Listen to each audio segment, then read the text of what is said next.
The National Housing Program, coined by the government of Kenya under the leadership of President Dr. William Samoei Ruto, is a great deal indeed. Look at what had to happen at Makongeni Estate today, where most of them were forced to leave their places with their children, with their belongings, to forge their ways out.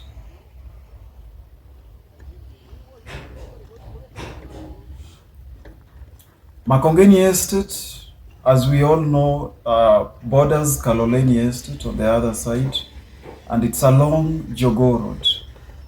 Now, think about these families. Most of them might not be able to meet the demands of rents in most of estates in Nairobi. Because think about someone paying rent 2,000 and has to be forced now to pay a rent of 10,000 to accommodate his family. I mean, to accommodate him and the children and the wife, a life that they were not used to. It's gonna be very tricky for most of these residents of Makongeni Estate to cope with the demands of Nairobi City.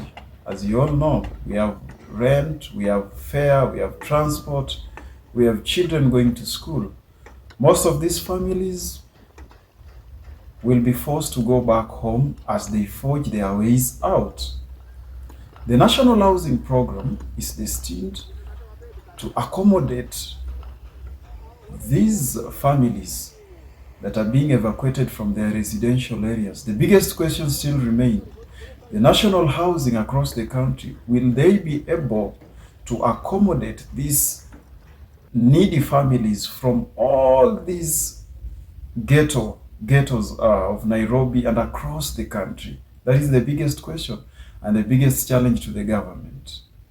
Today it's Makongeni Estate, tomorrow it will be Kaloleni, along Jogoo Road as we head towards Bahati, Kiambio, a lot of ghettos in the city where guys will be forced to leave their residential areas. Will National Housing Program accommodate all these needy families? That is the biggest question. Makongeni Estate was issued a notice to leave or evacuate the place before 2nd of December 2025. Most of them thought it's a joke. Most of them thought the government had proper plans to accommodate them.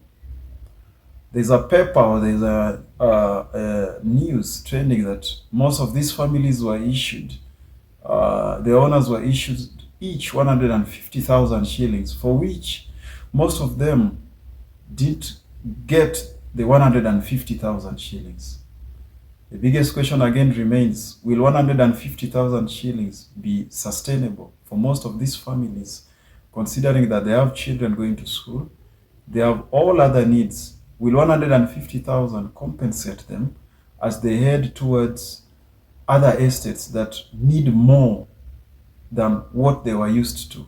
You know, paying 1,000 shillings, paying 2,000 shillings for a house in Nairobi, and now you have to be forced to pay 15,000 to 20,000 in many other estates of Nairobi, and you have children going to school.